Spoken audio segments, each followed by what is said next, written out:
আমেনার সাথে যখন বিবাহ হয়েছে, মা আমেনা ছিলেন ওই যুগের জাহিলি যুগের, ওই অসভ্য যুগের বাবা সবচেয়ে তাইয়্যিবা তাহেরা পবিত্র একজন নারী ছিলেন মা আমেনা। নবীর আম্মা জান এই যুগের পবিত্র একজন নারী ছিলেন। ওনার বাবার নাম ছিল আব্দুল ওয়াহাব জুহরি। ওই আব্দুল ওয়াহাব জুহরি ছিলেন এক কওমের নেতা, আর নবীর দাদা ছিলেন এক কওমের নেতা। বাবাজি হযরত আব্দুল্লাহর বাবা নবীর দাদা আব্দে মুত্তালিব ছিলেন এক কওমের নেতা, মা আমেনার বাবাও ছিলেন আরেক কওমের নেতা। বাবাজি মা আমেনা বাবাজি বিবাহের বয়স যখন হয়ে গেল, আব্দুল ওয়াহাব জুহরি বলে আমি রাস্তা দিয়ে যেতেছি, দেখি বাবা আব্দুল্লাহ ভেড়া দুম্বা রাখতেছে, সেখানে কিছু লোক আসিয়া তাকে মারার জন্য এসেছে। আমি চিৎকার করলাম, কে কোথায় আসো? আমার বন্ধু আব্দে মুত্তালিবের ছেলে আব্দুল্লাহকে মেরে ফেলবে, ধরো বাঁচাও।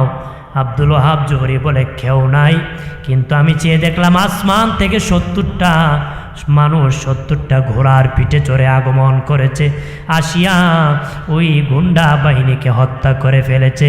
আব্দুল্লাহ প্রাণে বেঁচে গেছে। আব্দুল্লাহ কি প্রাণে? আব্দুল্লাহ প্রাণে বেঁচে গিয়েছি। রাতের বেলা বিবির সাথে শুয়ে শুয়ে বলে, বিবি রে বিবি, আমার বন্ধু আব্দে মুত্তালিবের ছেলে আব্দুল্লাহ কি এইভাবে আমি দেখেছি, তার আসমান থেকে মালিক সাহায্য করেছি, আসমানের মালিক সাহায্য করেছে, নিশ্চিত তার মধ্যে কিছু না কিছু আছে, নিশ্চিত তার মধ্যে কিছু আছে। তখন তার বিবি ডেকে বলে, স্বামী তোমার বন্ধুর ছেলের প্রশংসা আমার কাছে বলে লাভ কি? আব্দুল ওয়াহাব জুহরি কো লাভ একটা আছে, আমার একটা মেয়ে আছে তাইয়্যিবা তাহেরা আমেনা, তার কাছে বিয়ে দিলে বড় মানাবে। তখন তার বিবি আব্দুল ওয়াহাব জুহরি বিবি ডেকে বলে, তাহলে প্রস্তাব দিয়ে দেখেন। আব্দুল ওয়াহাব জুহরি খাজা আব্দে মুত্তালিবকে ডেকে বলেন, আব্দুল মুত্তালিব তোমার ছেলে আব্দুল্লাহর কাছে আমার মেয়ে আমেনা এই যুগে পবিত্র নারী, তাকে তোমার ছেলের কাছে বিয়ে দিতে চাই, তুমি কি বলো? খাজা আব্দে মুত্তালিব কো আমিও রাজি। বিবাহ হয়ে গেল, বিবাহ হয়ে গেল বাবাজি। পরের দিন সকালবেলা নবীর আব্বাজান কাজ করতে বাড়ি থেকে বের হয়েছেন, কাজ করতে বাড়ি থেকে বের হয়েছেন, কাজ করবেন, ইনকাম করবেন, কাজ করার জন্য রওনা হয়েছেন। ঠিক মা আমেনা বলেন, ঘরের ভিতর খাবার নাই, খাওয়ার মতন পানিও নাই। আমি ঘর থেকে বের হলাম, দেখলাম পাহাড় দেখা যায়, একটা উঁচু পাহাড় দেখা যায়। আমি পাহাড়ের উপর উঠলাম, দেখে একটা ঘর দেখা যায়।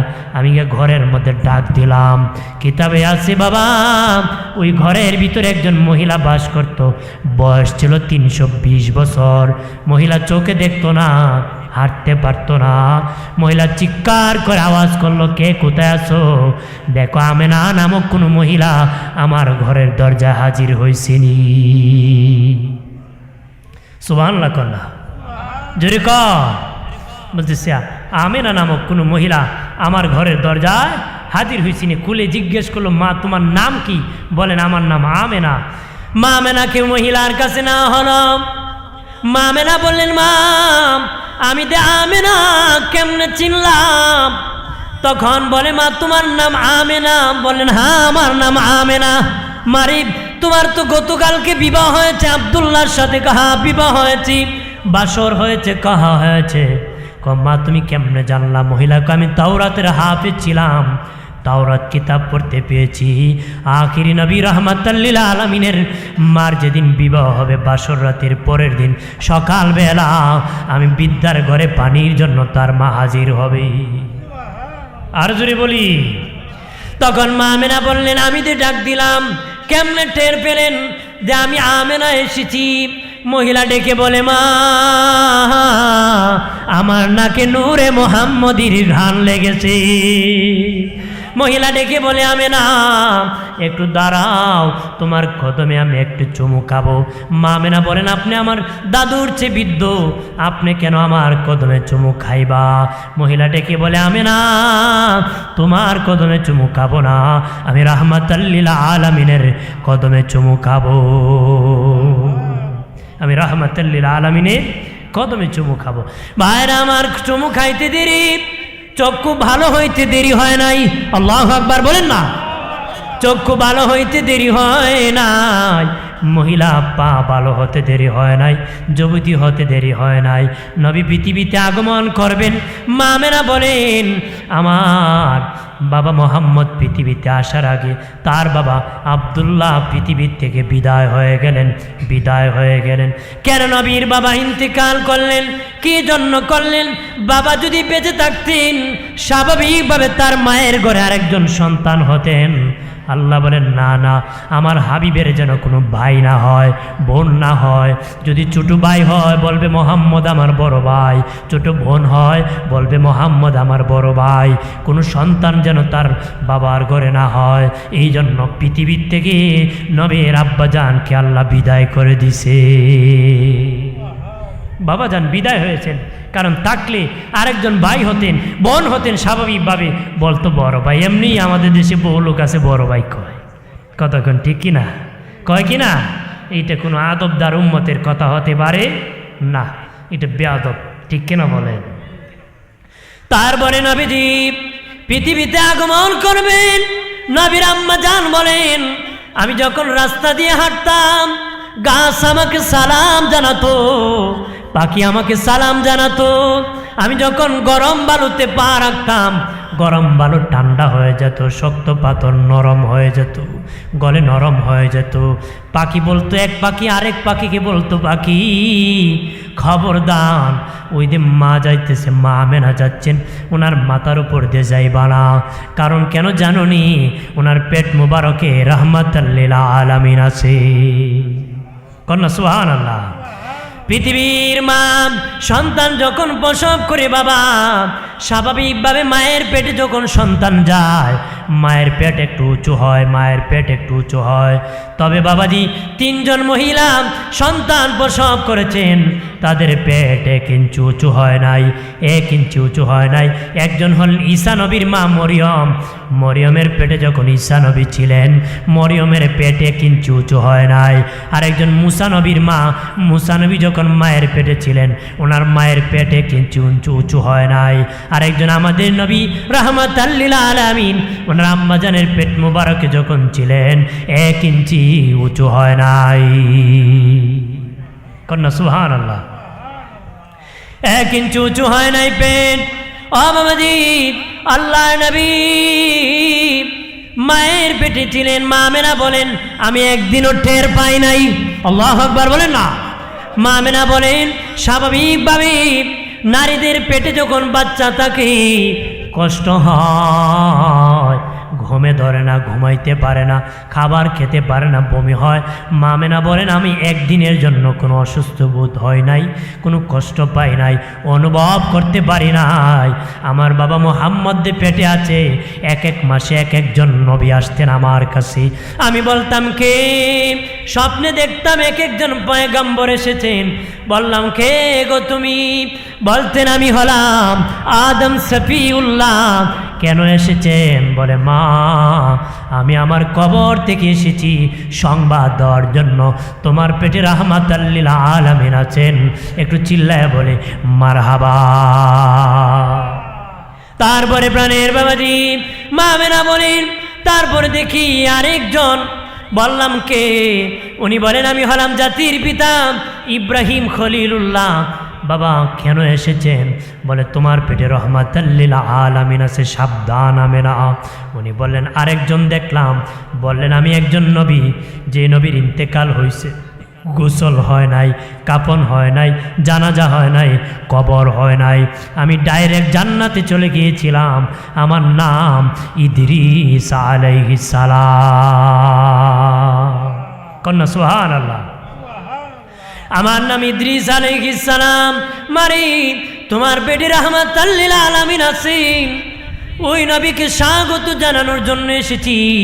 মা আমেনা বলেন, এক এক মাসে এক এক পয়গম্বর বলেন আমার পেটে নাকি রাহমাতাল লিল আলামিন আছে। আমি রাস্তা দিয়ে হাঁটলে আমার দেহ থেকে মেশকের ঘ্রাণ বের হতো, সুঘ্রাণ বের হতো, ঘ্রাণ বের হতো। মা আমেনা কি ঘ্রাণ বের হতো।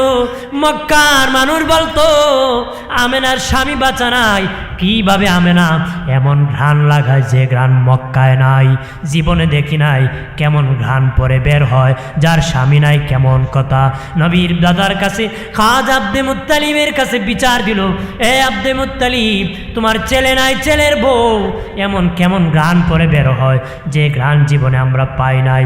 খাজা আব্দে মুত্তালিব ওনার বিবির কাছে আসিয়া বলেন, বিবি আমার নাক কাটা যাচ্ছি রে, ইজ্জত চলে যাচ্ছি, আমার ছেলে বাঁচা নাই, আমার বৌমা এমন ঘ্রাণ পরে বের হয়, লজ্জা লাগতেছে, মানুষ শরম দিতেছে। তখন নবীর দাদি বললেন, স্বামী রে আমিও বলার জন্য অপেক্ষা করতেছি। আমি যখন গোসলখানায় ঢুকি আমেনা গোসলখানার থেকে বের হয়, গোসলখানার মধ্যে মেশকের ঘ্রাণ বের হয়। সুবহানাল্লাহ। মা আমেনাকে ডাকা হলো, আমেনা কি গান পরে বের হও? মা আমেনা বললেন, আব্বাজি আল্লাহর কসম কে বলি, আল্লাহর কসম কে বলি, কোনো ঘ্রাণ আমি মাখি না। এই দেখেন আমার তুতু থেকে ঘ্রাণ বের হয়। উনি তুতু ফেলে দিলেন, তুতু থেকে ঘ্রাণ বের হয়। মনে হয় আমার পেটে বলতেছে রাহমাতাল লিল আলামিন আছেন, ওই বাচ্চা থেকে ঘ্রাণ বের হইতেছি, সুঘ্রাণ বের হইতেছি। পৃথিবীতে যেদিন দয়াল নবী আগমন করবেন, খাজা আব্দে মুত্তালিব বলেন আমি কাবা ঘরে ছিলাম, কাবা ঘরের 360টা মূর্তি সেজদায় পড়ে গিয়েছে। কাবা ঘর আমেনার ঘরের দিকে ঝুঁকে গিয়েছে, ঝুঁকে গিয়েছে। মা আমেনার বলেন, খাজা আব্দে মুত্তালিব আর বলেন, 1000 বছরের অগ্নিকুণ্ড আগুনের পূজা করত যারা আগুন জ্বালায় দিয়েছিল, আমার নাতি মোহাম্মদ পৃথিবীতে কদম রাখার সাথে সাথে 1000 বছরের অগ্নিকুণ্ড নিপে পানি হয়ে গিয়েছিল। নিপে কি হয়েছিল? পানি হয়েছে। মা আমেনা বলেন, পৃথিবীর সন্তান পৃথিবীতে যখন আগমন করে দুর্গন্ধ ছড়াইতে ছড়াইতে পৃথিবীতে আসি, আমি আপনি যখন পৃথিবীতে এসেছি, পৃথিবীর দাইমা যারা আছে জিজ্ঞাসা করে দেখবেন, বলবি যে দুর্গন্ধ ছড়াইতে ছড়াইতে এসেছি, স্বাভাবিক দুর্গন্ধ ছড়াইতে ছড়াইতে আসছি। আর নবীর মা বলেন, আমার বাবা মোহাম্মদ মেশকের ঘ্রাণ ছড়াইতে ছড়াইতে পৃথিবীতে এসেছে। বাবাজি আমি আপনি মায়ের স্বাভাবিক জায়গা দিয়ে পৃথিবীতে আগমন করেছি। মা আমেনা বলেন, আমার বাবা মোহাম্মদ বাম পাজরের নিচ দিয়ে আগমন করেছে। দুনিয়ার সন্তানের নার কাটতে হয়, আমার বাবা মোহাম্মদ নার কাটা অবস্থায় আগমন করছে। দুনিয়ার সন্তানের খতনা করতে হয়, আমার বাবা মোহাম্মদ খতনা অবস্থায় আগমন করছে। দুনিয়ার সন্তান উলঙ্গ আসে, আমার বাবা মোহাম্মদ কাপড় পরিধান অবস্থায় এসেছে। দুনিয়ার সন্তান ওয়াহ ওয়াহ করে কান্না করে, আমার বাবা মোহাম্মদ উম্মতি উম্মতি বলে কান্না করেছে। কন্যা সুবহানাল্লাহ। ভাইরা আমার খেয়াল করে ভালো করে, নবীর চাচা একদিন ডেকে বলে, বাবা ভাতিজা ছোটকালের কিছু মনে আসেনি? নবী বলেন, চাচা আপনার কি কিছু মনে আসেনি?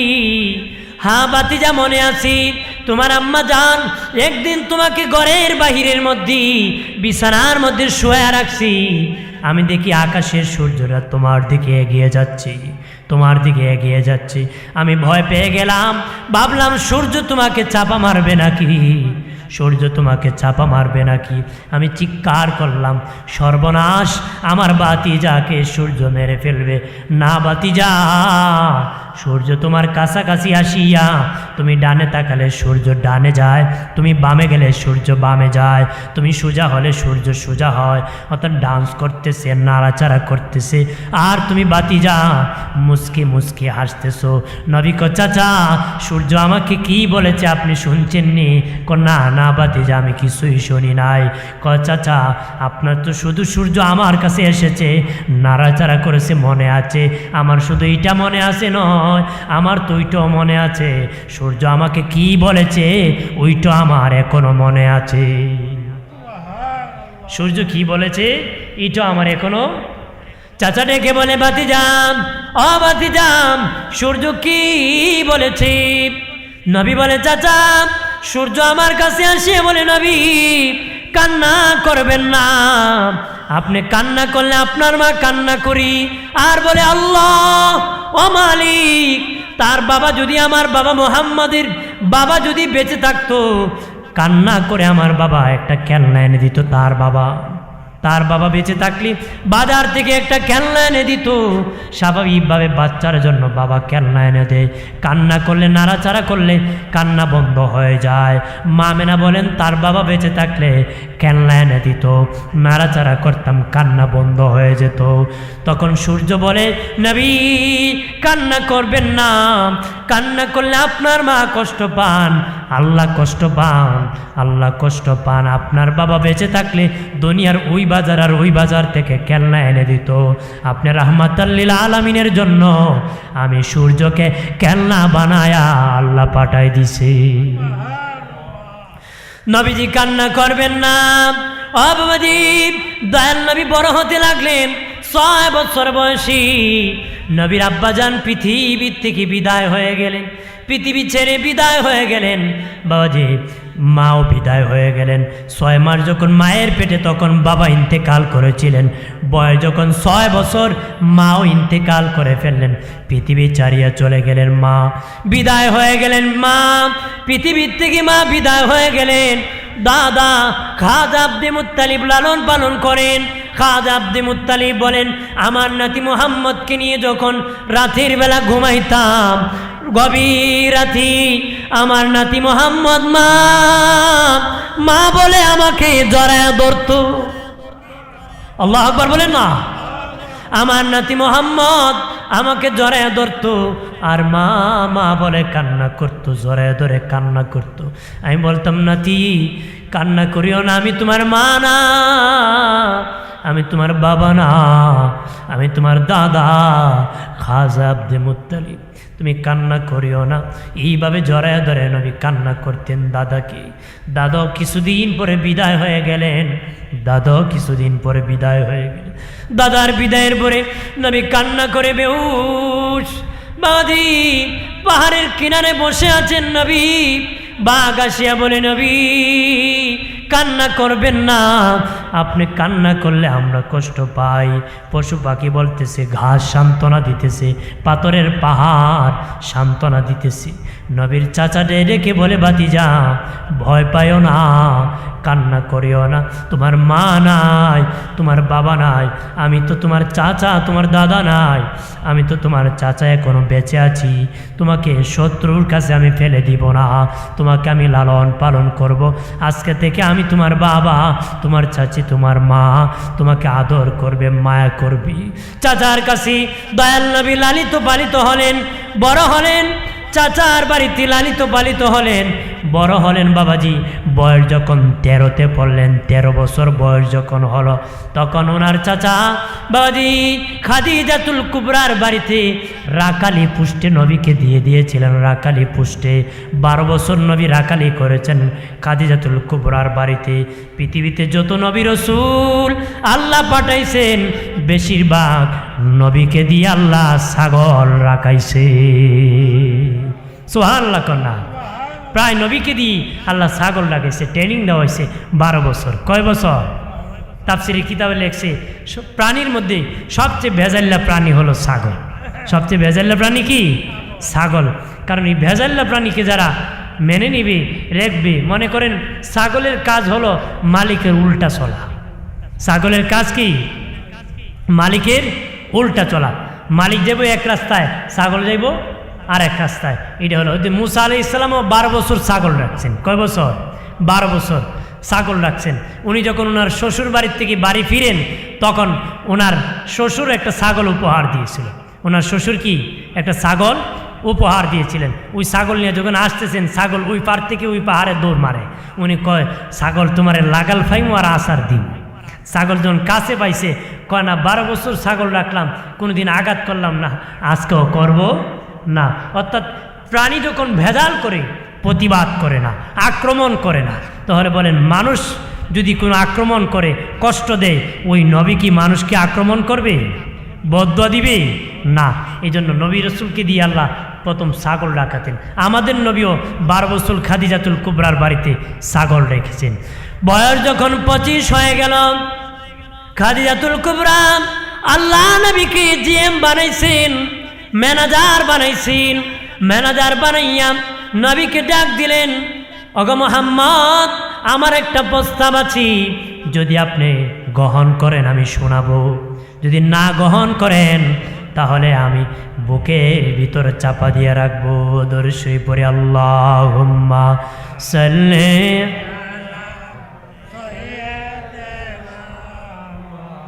ওলানা মুহাম্মদ।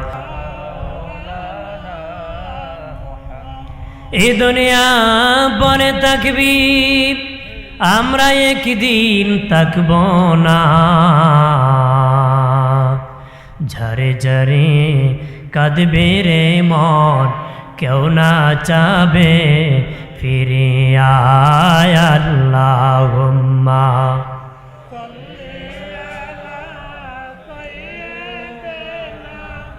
মাওলানা মুহাম্মদ ওয়া আলা আলি।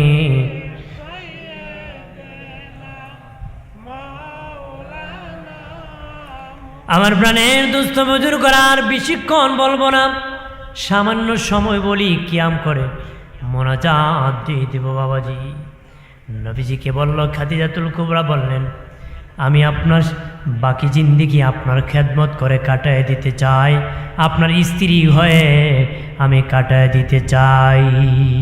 প্রস্তাব দিলেন, বিবাহ বসতে চান, অর্থাৎ বাকি জিন্দেগি আপনার স্ত্রী হয়ে খেদমত করতে চান। দয়াল নবী বললেন, খাদিজা, খাদিজা, আমার গার্জেন আছে, আমার মুরব্বী আছি, আমার চাচা আছি, চাচাকে না বলে আমি বলতে পারবো না। নবী শিক্ষা দিয়েছে বিবাহতে গার্জেনের অনুমতি নিতে হবে। নবী শিক্ষা দিয়েছে, নবী এই সময় বলতে পারতেন আমি রাজি। নবী কয়, না না, আমার গার্জেন আছে, মুরব্বী আছে, আমার চাচা আছে, আমার চাচার অনুমতি ছাড়া বলতে পারবো না।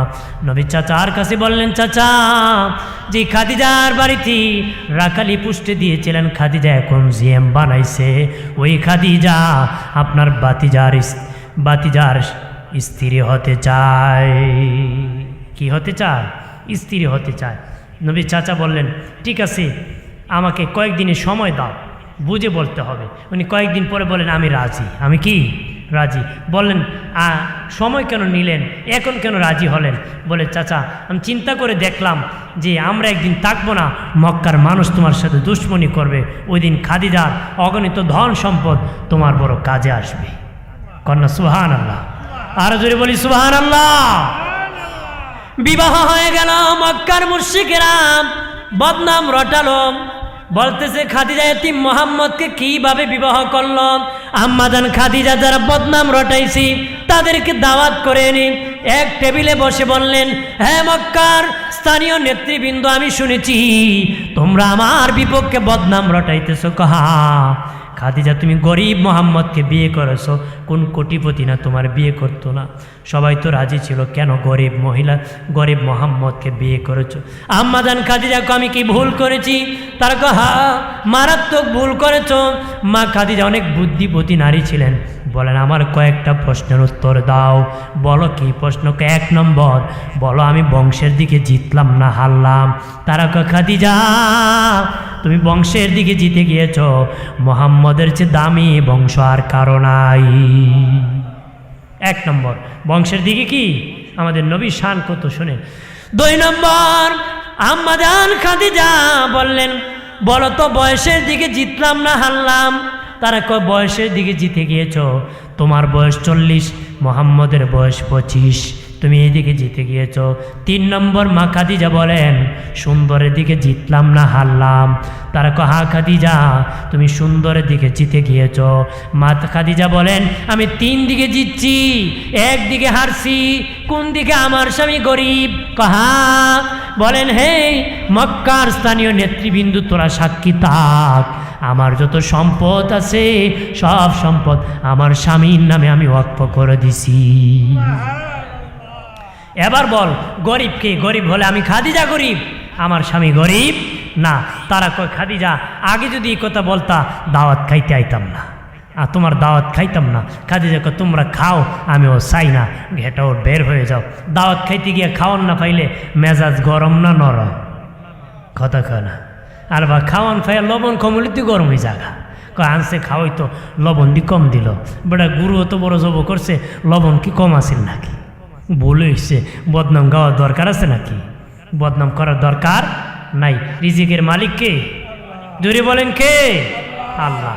ভাইরা আমার খেয়াল করে ভালো করে, ও বাবাজি দয়াল নবী মা খাদিজার কাছাকাছি এসে গেলেন, বললেন রে খাদিজা এই সম্পদ কেন তুমি আমাকে দিলাম? আমি তো সম্পদ চাই নাই। আম্মাজান খাদিজা বলেন স্বামী এই সম্পদ তো আমার না, এগুলো আপনার সম্পদ, আপনাকে দিয়েছি। আমি কখন ধনী হয়েছি জানেননি?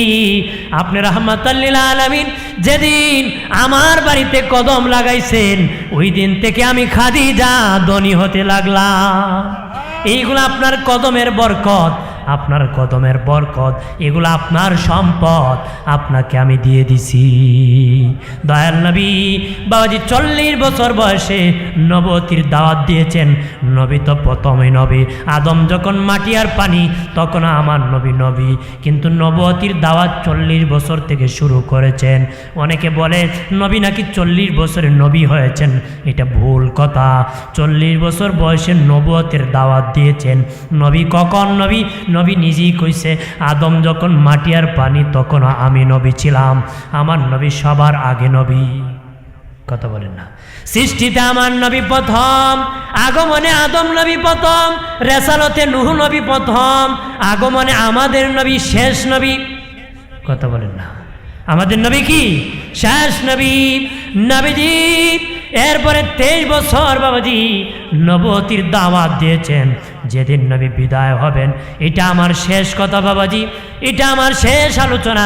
নবী যেদিন বিদায় হবেন আল্লাহ জিবরিলকে পাঠালেন নবীর কাছে আগে। জিবরিল আমিন নবীর কাছে আগে আসলেন, আসিয়া বললেন ইয়া রাসূলুল্লাহ নবীজি আল্লাহ সংবাদ পাঠাইছেন, আপনি কি দুনিয়া থাকবেন না দুনিয়া থেকে বিদায় নেবেন, পর্দা করবেন? নবী বললেন জিবরিল আমি কি করব, দুনিয়া থাকবো না বিদায় হয়ে যাব? জিবরিল বলল ইয়া রাসূলুল্লাহ এই দুনিয়ার থেকে আখিরাত আপনার জন্য অতি উত্তম, অতি মঙ্গল, আখিরাত আপনার জন্য অপেক্ষা করতেছে। নবী বলেন আমি থাকবো না জিবরিল, আমি দুনিয়া ছাড়িয়ে চলে যাব। তবে রে জিবরিল আমার উম্মতের খবর কি আমি জানতে চাই, আমার উম্মতের খবর কি? আল্লাহ বলেন জিবরিল আমার হাবিবরে বলে দাও তার উম্মত ইন্তিকালের 1 বছর আগে যদি তওবা করে আমি আল্লাহ তার উম্মতের জীবনের গুনাহ ক্ষমা করে দিব। আর জোরে বলি তার উম্মত যদি 1 বছর আগে তওবা করে আমি আল্লাহ ক্ষমা করে দিব। আল্লাহর নবী বললেন জিবরিল না, 1 বছর অনেক লম্বা, এরপরে আমার উম্মত গুনাহ করবি, জাহান্নামী হয়ে যাবি, আমি মানি না। জিবরিল আল্লাহর কাছে গিয়েছি, আল্লাহ বলেন হাবিবকে বলে দাও, জিবরিল বলে দাও আমার বন্ধুকে 6 মাস আগেও যদি তার উম্মত তওবা করে আমি আল্লাহ ক্ষমা করে দিব। সুবহানাল্লাহ কন্যা। নবীজি বললেন জিবরিল 6 মাস অনেক লম্বা। নবী বললেন আমি মানি না, এর ভিতরে আমার উম্মত গুনাহ করে ফেলবি। আল্লাহকে জিবরিল বলো 1 মাস আগে তওবা করলে আমি মাফ করে দিব। নবীকে 1 মাস অনেক লম্বা, 30 দিন 1 মাস অনেক লম্বা, এর ভিতরে আমার উম্মত গুনাহ করে ফেলবে, দুজকে চলে যাবে। তারপরে আল্লাহ বলে হাবিব জিবরিলকে বলে দিলে আমার হাবিবকে বলে দাও 1 সপ্তাহ আগে যদি তওবা করে আমি মাফ করে দিব। নবী বলে না না আমি মানি না, 1 সপ্তাহ অনেক লম্বা, 7 দিনে 1 সপ্তাহ সপ্তাহ আমার উম্মত তারপরে গুনাহ করে দুজকে চলে যেতে পারে। আল্লাহ বলেন জিবরিল বলে দাও 24 ঘন্টা আগেও যদি তওবা করেন আমি আল্লাহ তার উম্মতকে ক্ষমা করে দিব। নবী বলেন না মানি না, 24 ঘন্টা একদিন আমি মানি না, এর ভিতরে আমার উম্মত গুনাহ করতে পারে। আল্লাহ বলেন জিবরিল আমার হাবিবরে বানায় জানিয়ে দাও আমার হাবিবের জন্য আসমান বানাইছি, জমিন বানাইছি, পাহাড় বানাইছি, পর্বত বানাইছি, জান্নাত বানাইছি, পৃথিবী সাজাইছি।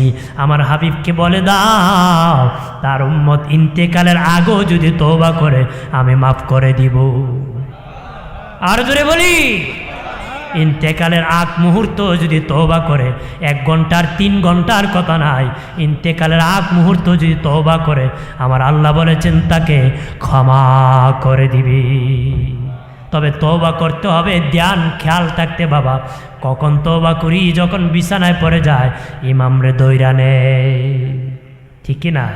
ইমাম সাহেব যদি দিন বাড়ির জায়গা আর বেটার বাপ মরি জায়গাতে উপায় নাই, কথা কয় না, মোল্লা পাইলাম না আমার বাপরে তওবা করাইতাম, কথা বলেন না, ঠিক কি না? এই অবস্থা চলবে, তার খেয়ালই নাই, ধ্যানও নাই। আমি একদিকে কইতেছি তওবার কথা, হেবড়া আছে আরেকদিকে, কতক্ষণ, ঠিক কি না?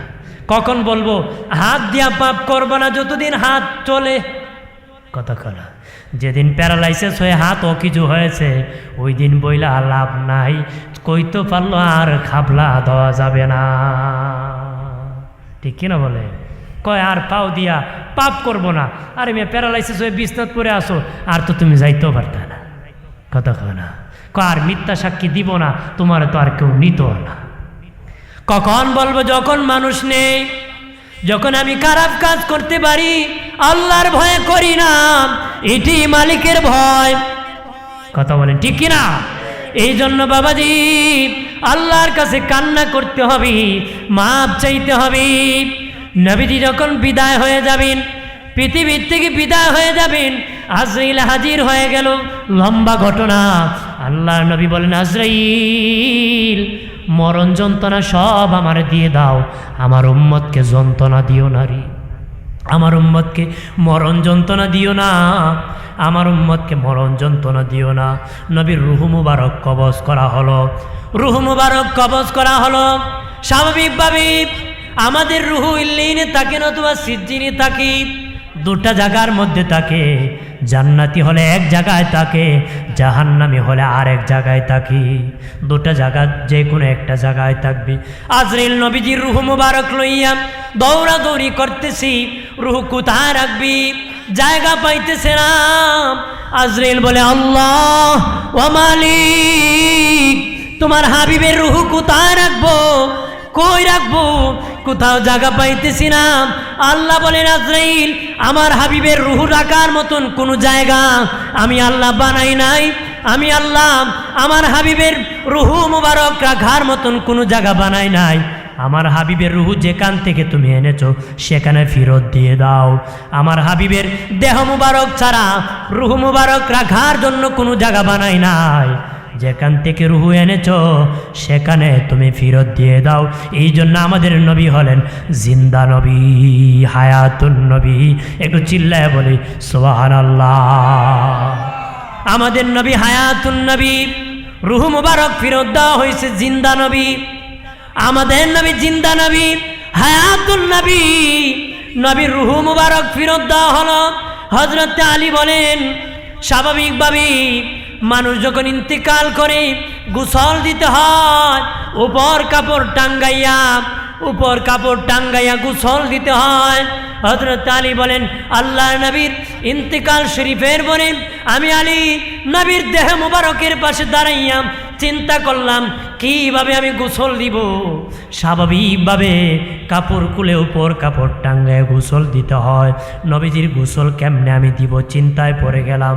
নবীর থেকে আওয়াজ আসলো আলী রে আলী, আমার গোসল উপর কাপড় টাঙ্গায় দেওয়া লাগবে না, উপর কাপড় টাঙ্গায় দেওয়া লাগবে না। আমি নবীর কাপড় খোলা লাগবে না, আমি নবী জীবনে নাপাক হই নাই রে আলী, আমার দেহের উপর তুমি পানি ঢেলে দাও। আমার জিন্দা নবী যেই দেশে ঘুমায়, আমার মায়ার নবী কন্যা আমার জিন্দা নবী, আমার মায়ার নবী যেই দেশে, তোরা দেখলে ছবি হইবে, দেখলে ছবি হইবে পাগল, দেখলে ছবি নবী আছে মদিনায়, আমার নবী যেই দেশে ঘুমায়, আমার জিন্দা নবী। দয়াল নবী এখনো মদিনায় উম্মতের জন্য কান্না করতেছি, কতক্ষণ ঠিক কিনা? উম্মতের জন্য কান্না করতেছি। জিন্দা নবী রওজা মুবারকে এখনো কান্না করতেছে উম্মতের জন্য। ও বাবাজি, দয়াল নবী, তারপরে দয়াল নবীজির জানাজার নামাজ আমাদের যেইভাবে হয় সেইভাবে হয় নাই, আমাদের যেইভাবে জানাজা হয় সেইভাবে হয় নাই। কারণ নবী জানাজান ইমামতি করার মতো ইমাম নাই। ইমামতির জন্য ইমাম কি? তবে জিয়ারত হয়েছে, সবচেয়ে বড় জিয়ারত, সবচেয়ে বড় জামাত যেটা জিয়ারত করেছিল হযরতি আবু বকর সিদ্দিক রাদিয়াল্লাহু তাআলা নূর কাফেলা, সিদ্দিক আকবরের কাফেলা। নবীকে 3 দিন পরে রওজা মুবারকে রাখা হয়েছিল, 3 দিন পরে রাখা হয়েছিল। 3 দিন কেন সময় লেগেছিল? কয়েকটা কারণ আছে। এর মধ্যে একটা কারণ হলো আল্লাহ নবীর হুজরা শরীফ ছোট্ট ছিল বাবা, সাহাবায়ে কেরাম দলে দলে জিয়ারত করতে করতে 3 দিন সময় লেগেছিল, এই জন্য 3 দিন সময় লেগেছিল। মা আয়েশাকে নবী বলেছিলেন, আয়েশা আমি তোমার হুজরায় ঘুমাইতে চাই, তুমি কি অনুমতি দিবানি? মা আয়েশা বলেছিলেন, নবী আমার সে ভাগ্যবান কে হতে পারে?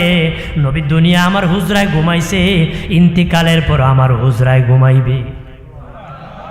নবীজি আপনি আমার হুজরায় ঘুমাবেন, আপনার পাশে কে ঘুমাবে? নবী বলেন তোমার বাবা আবু বকর ঘুমাবে। তারপরে মা আয়েশা কো তারপরে কে ঘুমাবে? নবী কইল তুমি আয়েশা ঘুমাবে। বাবাজি নবীজির ইন্তিকালের পরে আম্মাজান আয়েশার হুজরায় নবীকে কবর দেওয়া হয়, রওজা মুবারক দেওয়া হয়। নবীকে রওজা মুবারকে যখন রাখা হবে, নবীর একজন গোলাম যাইয়া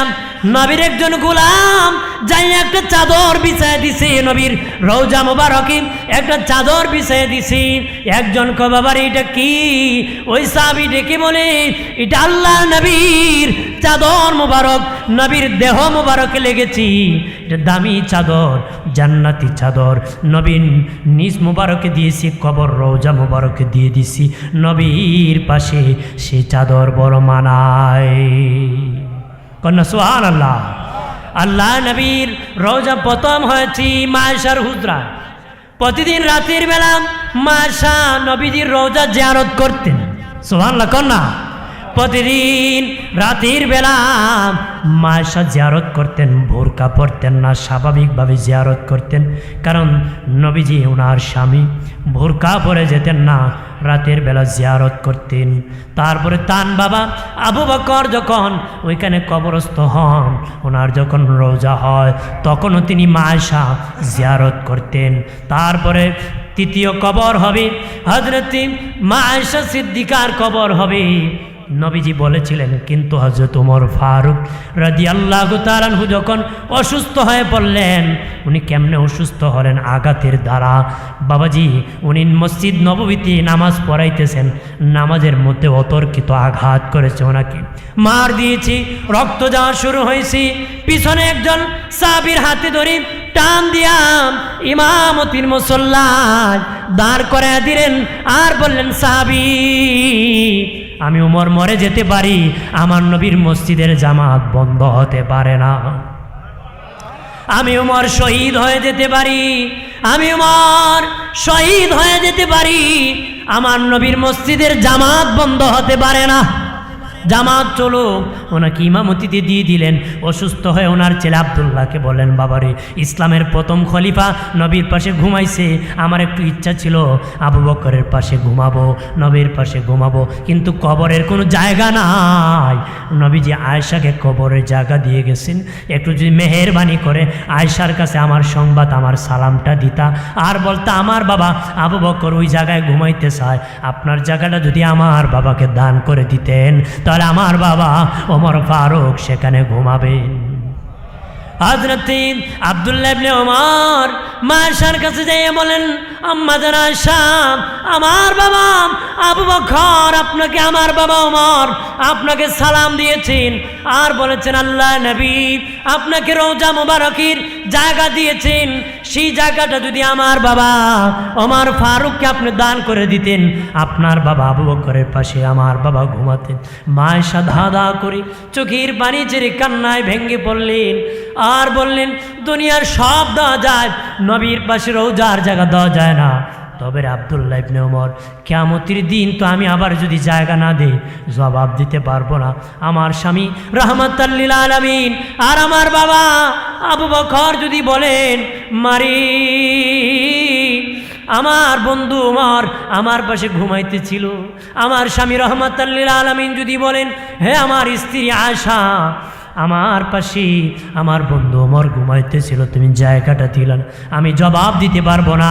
যাও যাও আব্দুল্লাহ ইবনে ওমর বাড়ি যাও, তোমার বাবা ওমর ফারুককে আমার সালাম দিও আর বলিও আমার জায়গা কবরের জায়গাটা তোমার বাবা ওমর ফারুককে আমি দান করে দিছি। এই জন্য তৃতীয় কবর মায়েশার হয় নাই, হযরত ওমর ফারুক রাদিয়াল্লাহু তাআলা আনহু হয়েছে। তখনও মায়েশা জিয়ারত করতে যাইতেন, তবে ওই সময় থেকে উনি বোরকা পরে জিয়ারত করতে, ওই সময় থেকেই বোরকা পরে, কারণ এখন তো আরেকজন ওমর ফারুক তো ওনার পরিবারের বাহিরের মানুষ, এই জন্য উনি জিয়ারত করতেন বোরকা পরে যেতেন। এর আগে বোরকা পরে যেতেন না, কারণ একজন ওনার স্বামী একজন ওনার বাবা। সুবহানাল্লাহ কন্যা। তাহলে মায়েশা কবর জিয়ারত করছেন। কবর জিয়ারত করা যায়? আল্লাহ নবী প্রতি বৃহস্পতিবার সোমবার ওনার আব্বা আম্মার কবর জিয়ারত করতেন। আল্লাহু আকবার বলেন না। বাবা মার কবর জিয়ারত করতেন, বাবা মার জন্য যখন দোয়া করতেন নবীজি ছোট্ট শিশুর মতন কান্নায় ভেঙে পড়তেন, ছোট্ট শিশুর মতন কান্নায় ভেঙে পড়তেন। মা বলে বাবা বলে কান্না করতেন, কারণ বাবাকে পৃথিবীতে আসার পরে দেখেন নাই। আসার 6 বছর পরেই মা ইন্তেকাল করেছেন। আমাদের নবী কষ্ট করেছেন, বাবা মার খেয়েছেন, আঘাত খেয়েছেন। আমরা তো কত সুখে আছি, আমরা ইসলামের দাওয়াত দিতে এক জেলার থেকে আরেক জেলায় যাই, মানুষ গাড়ি দিয়া নেয়, হাজার হাজার টাকা হাদিয়া দেয়, তাদের টাকা দিয়ে হাদিয়া দিচ্ছি, খায়া আসছি, হাদিয়া পকেটে নিয়ে বাড়িতে যাইতেছি। আল্লাহ নবী কষ্ট করে দাওয়াত দিয়েছেন, মার খেয়েছেন, আঘাত খেয়েছেন। যত নবী রাসূল আল্লাহ পৃথিবীতে পাঠাইছেন, দুজন নবী ছাড়া সব নবী আঘাত খেয়েছেন, মার খেয়েছেন। দুজন নবী মার খান নাই। একজন আদম নবী যারা ছিল তুনার সন্তান তো বাবাকে মারে না, এই জন্য আদম নবী মার খান নাই। আর একজন সুলাইমান নবী, উনি বাদশা ছিলেন, বাদশাকে কেউ মারতে পারে না। এই দুইজন নবী মার খান নাই, সব নবী মার খাইতে হইছে। আমাদের নবীও মার খাইছে, তায়েফে মার খাইছি, নবী সেজদায় গিয়েছি, উঠেন নারী বুড়ি নবীর মাথার মধ্যে দিয়েছি। এইভাবে নবীকে আঘাত করেছে, কষ্ট দিয়েছে। বাগনিপাড়ার মুসলিম জনতা পায়ে দড়ি বলি, নবীকে ভালোবাসো, নবীর থেকে দূরে যাও না। মদিনার নবী তোমারে কাছে ডাকি, তুমি দূরে যাও না রে। মদিনার নবী এখনো কান্দে, তুমি দূর যাও না রে। কান্নার জিন্দিগি বানাও। যদি কাঁদতে পারো নবী খুশি হয়ে যাবি, আল্লাহ রাজি হয়ে যাবি, তোমার জন্য জান্নাত ফায়সালা হয়ে যাবি। জোরে কন্যা সুবহানাল্লাহ। বাবাজি আল্লাহর ওলি মনসুর হাল্লাজ দেখে দয়াল নবীর রওজা পানির উপর ভাসতেছে, পানির উপর ভাসতেছে। আল্লাহর ওলি মনসুর হাল্লাজ ডেকে বলে, নবী রওজা পানির উপর কেন ভাসতেছে? নবী কো মনসুর দুনিয়ায় কাঁদছি, ইন্তিকালের পরে রওজায় আমার উম্মতের জন্য কান্না করতে করতে আমার চোখের পানির দ্বারা আমার রওজাটা সাগর হয়ে গেছে, রওজাটা সাগর হয়ে গেছে। আল্লাহর ওলি মনসুর হাল্লাজ ঘুম থেকে উঠিয়া বাজারে বাজারে ঘুরে আর গান গার কয়ে, কান্দায়ও না, কান্দায়ও না নবীকে কাঁদাইলে কাঁদবা হাসরে, নবীকে কাঁদাইলে কাঁদবা হাসরে। আল্লাহুম্মা জোরে বলেন, জোরে। শেষ।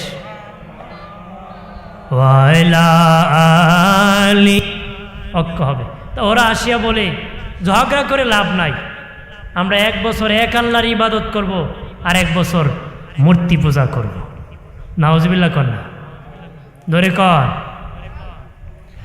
আমার প্রাণের বাবাজি খেয়াল করেন ভালোভাবে। এই জন্য আল্লাহ বলেছেন তাদেরকে বলো তারা ধর্ম যেন তারা পালন করে।